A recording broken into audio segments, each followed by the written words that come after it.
አገር በደንብ የማወቅ እድል የምታገኙትም በዚሁ በበጎ ፍቃድ ስራ ነው።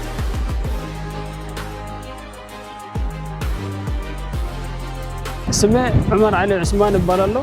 ከአፋር ክልል ሰላምና ጸጥታ ቢሮ። በሀገራችን ብሔራዊ በጎ ፍቃድ አገልግሎት ከተጀመረ 15ኛ ዙር ላይ ደርሰናል። ወጣቶች ላይ ያተኮረ ብሔራዊ በጎ ፍቃድ በሰላም ሚኒስቴር የሚመራ ፕሮግራም ነው። ስለዚህ እነዚህ የበጎ ፍቃድ ስራዎች ከተጀመሩ ጀምሮ አሁን ድረስ ምን አይነት ኢምፓክት አመጣ የሚለው ነገር ስናይ ተጨባጭ የሆኑ ለውጦችን አምጥቷል።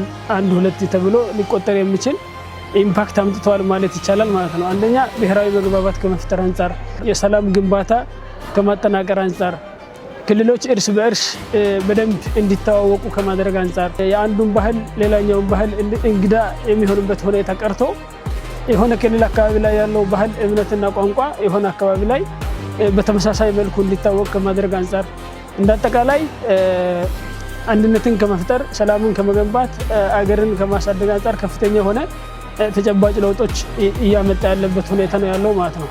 በጎ ፍቃድ ስራ ሲባል አብዛኛው ሰው የአረጋውያን ቤት መገንባት ደም መለገስ ያደርጉ ብቻ ነው የሚያስበው። ግን ከዛም ባለፈ በዘላቂ ሰላምም በማህበረሰብ አስተሳሰብ ለውጥም ጭምር የሚያመጣ ፕሮግራም መሆኑ ባለፉት አመታት ያደረግናቸው ስራዎች ያመላክታሉ ማለት ነው። ወጣት አገር ተረካቢ ነው። አገር ተረካቢ ሲሆን ደግሞ የተለያዩ ልምዶች አገሩን በደንብ የማወቅ ኃላፊነት አለበት። አገር በደንብ የማወቅ እድል የምታገኙትም በዚሁ በበጎ ፍቃድ ስራ ነው። ምክንያቱም ይሄ በጎ ፍቃድ ስራ ከተወለድክበት አካባቢ በመልቀቅ በነፃ በራስህ ፍቃድ ማህበረሰብን ማወቅ፣ ማህበረሰብን ማገልገል፣ ያለህን ነገር ሳሰስት ለማህበረሰብ መስጠት ነው።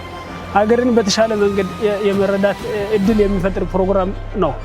ያ ከመሆኑ ጋር ተያይዞ ወጣቱ ይህንን እድል ተጠቅሞ ብሔራዊ በጎ ፍቃድ አገልግሎት ፕሮግራምን በመቀላቀል ሀገሩን በደንብ አውቆ ያለውን ጉልበትና አቅም ለማህበረሰብ አገልግሎት የሚውልበት እድል ስለሆነ ይጠቀምበት የሚል መልእክት ነው ያለኝ።